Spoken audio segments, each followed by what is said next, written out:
大家好，又係我大師啊！簡易版嘅年糕食譜系列咧嚟到第5集啦。咁今次咧我就會示範整臘味芋頭糕。睇片之前記得要訂閱，仲要撳埋旁邊個鐘仔，咁樣你先唔會錯過我最新嘅資訊㗎。我今次咧都係會提供1底6寸嘅份量俾你做參考。呢一度咧大約有1斤半，即係差唔多咧900克嘅芋頭。買芋頭咧要揀啲輕身嘅，個質地咧就會比較粉。處理嗰陣時咧唔好整濕佢，如果唔係咧隻手就會好痕噶啦。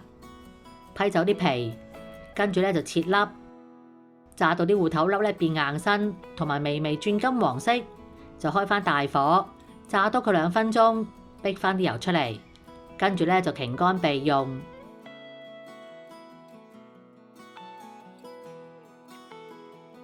而配料咧有臘味，份量咧就要視乎個人嘅口味啦。30克細隻嘅蝦米，30克瑤柱，同埋1粒切碎咗嘅乾葱。將洗乾淨嘅蝦米同埋瑤柱用浸過面嘅水咧浸軟，瑤柱咧連埋水蒸30分鐘，而臘味咧就要蒸15分鐘，方便咧之後切粒。將瑤柱水同埋蝦米水咧留翻起備用。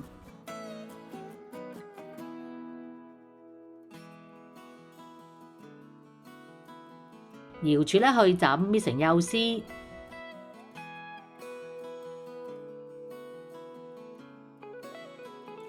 而臘味咧就切細粒。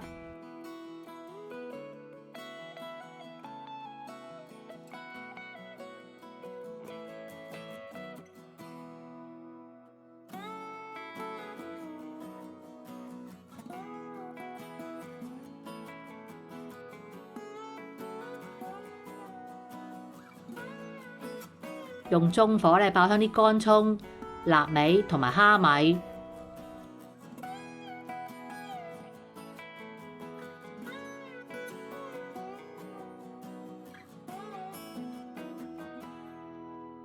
喺鑊邊咧灒少少紹酒，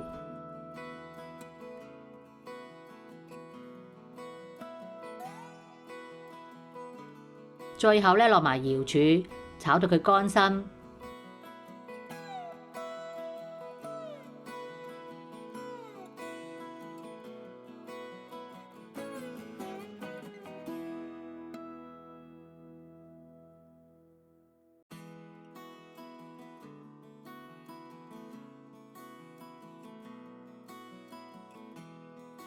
個粉漿嘅材料咧有152克嘅粘米粉、76克嘅馬鈴薯澱粉、38克嘅燉麵，同埋342克嘅水。而調味咧有10克嘅雞粉、20克嘅砂糖、8克嘅鹽、4克嘅五香粉、適量嘅麻油同埋胡椒粉。用中火咧爆香啲五香粉同埋芋頭粒，直至到聞到香味咧就批起備用。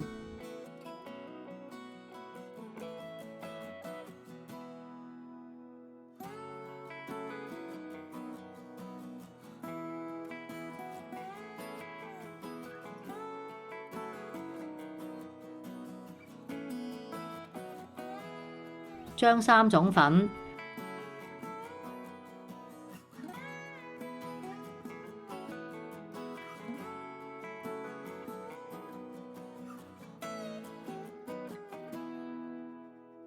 雞粉、鹽、糖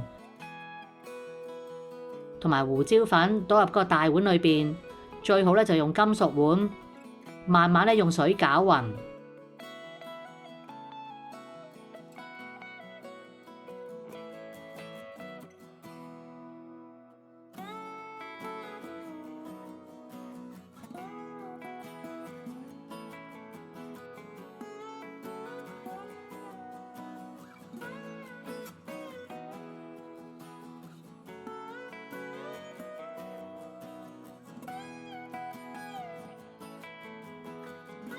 攪勻晒之後咧，落麻油，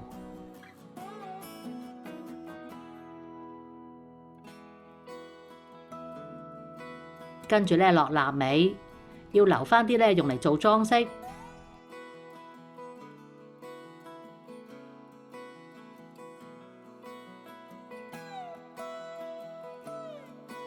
最後咧落一半嘅芋頭粒。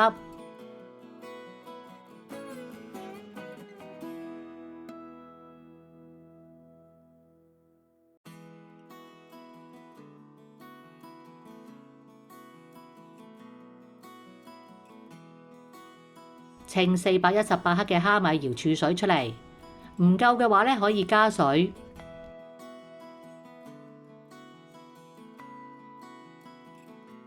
同剩低嘅芋頭粒咧一齊煮到大滾，之後咧落1湯匙嘅生油，跟住咧一口氣坐入個粉漿嗰度。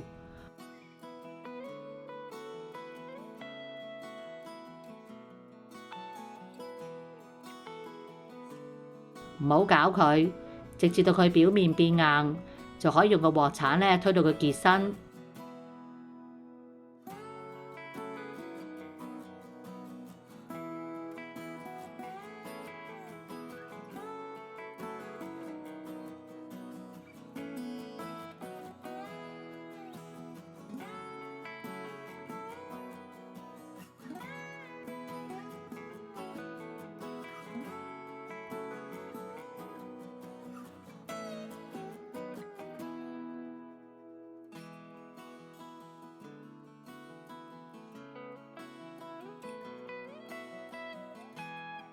倒入掃咗油嘅高盤，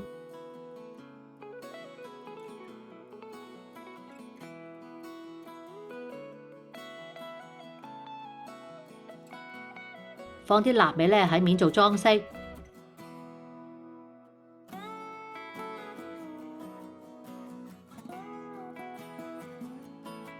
水滾落，用大火蒸80分鐘。如果中途要加水嘅咧，就記得一定要加滾水。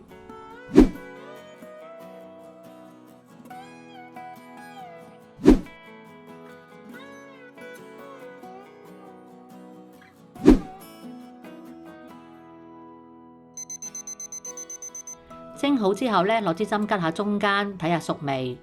冇白色嘅粉漿黐住咧，就即係得㗎啦。最後咧，再灑啲葱花喺面，完全攤凍晒之後咧，放入雪櫃。第2日咧就可以脱模切件享用㗎啦。呢個系列咧暫時就到呢度為止，希望你繼續支持大師廚房。咁下次再見啦，拜拜。如果中意我嘅影片，就記得俾個 like 同埋訂閱我嘅頻道啦。你亦都可以撳埋旁邊嘅鐘仔，就會收到我嘅最新影片通知。如果有問題想問嘅話，歡迎喺下面留個 comment，我會盡快覆你哋㗎啦。下次再見啦，拜拜。